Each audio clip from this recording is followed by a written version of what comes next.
back to another tutorial video. So in today's video I'll show you how to fix the verification code not received issue on Coinbase. So if Coinbase is not sending you the verification code by SMS or email, just follow these simple fixes. First, check your internet connection. Make sure your Wi-Fi or mobile data is stable and working properly. If the connection seems weak, switch between Wi-Fi and mobile data and then try again. Next, turn airplane mode on for a few seconds and then turn it back off by tapping on the airplane icon in the control center. After that, you need to make sure you enter correct email address or phone number linked to your Coinbase account. Next, check if the Coinbase app needs an update. For that, you need to go to App Store, search for Coinbase app and then tap on update if it appears.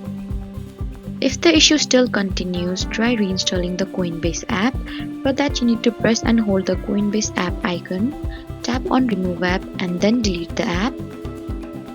Then you can reinstall the app again from the App Store. If the issue still continues, you can also try restarting your iPhone. For that, you need to press and hold the power button and the volume button together until the power slider appears. Slide to power off your iPhone, wait a few seconds and then turn it back on again. Lastly, the problem could be from Coinbase's server or security system. If there is high traffic or maintenance, verification code may be delayed and not sent. So those were some easy ways to fix verification code not received issue on Coinbase. Don't forget to like, comment and subscribe for more helpful tutorial. Thank you for watching.